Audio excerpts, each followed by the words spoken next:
গল্পটা একটি ছোট গ্রামের এক ছেলে অজয়ের, যে তার কঠোর পরিশ্রম আর অধ্যবসায় দিয়ে নিজের ভাগ্য বদলে দিয়েছিল। অজয় এক কৃষক পরিবারে জন্মেছিল। বাড়ির আর্থিক অবস্থা খুবই খারাপ ছিল। ছোটবেলা থেকেই সে তার বাবা মাকে মাঠে কঠোর পরিশ্রম করতে দেখেছিল। টাকার অভাবে অনেক সময় স্কুলের ফি দেওয়া কঠিন হয়ে পড়ত, কিন্তু পড়াশোনার প্রতি তার উৎসাহ কখনো কমেনি। সে জানে, যদি নিজের পরিবারের অবস্থা বদলাতে হয় তবে তাকে কিছু বড় করতে হবে।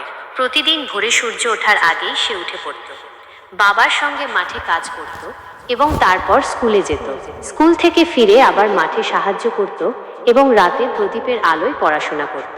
তার বন্ধুরা যখন খেলাধুলায় ব্যস্ত থাকত, তখন অজয়ের একটাই স্বপ্ন ছিল, একদিন বড় অফিসার হয়ে বাবা মাকে সব সুখ দেবে।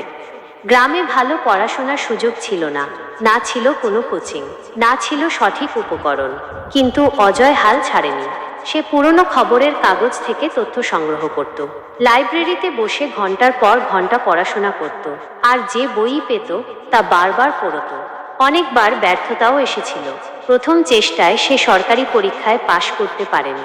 লোকে তার উপহাস করত, বলতো গ্রামের ছেলে শহরের ছেলেদের সঙ্গে কিভাবে প্রতিযোগিতা করবে। কিন্তু অজয় এই উপহাসগুলোকে নিজের শক্তিতে পরিণত করল।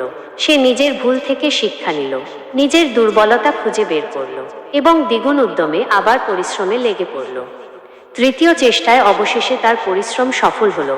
সে পুরো জেলায় প্রথম হলো এবং একজন বিশিষ্ট সরকারি অফিসার হয়ে গেল।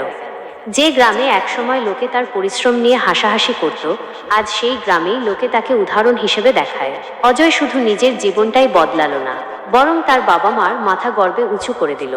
এই গল্প আমাদের শেখায়, স্বপ্ন যত বড়ই হোক, যদি তুমি পরিশ্রম আর ধৈর্য ধরে এগিয়ে যাও তবে কোনো বাধাই তোমাকে থামাতে পারবে না। তাই সর্বদা বড় স্বপ্ন দেখো, কিন্তু তার থেকেও বড় পরিশ্রম করো, কারণ পরিশ্রমী ভাগ্য বদলায়।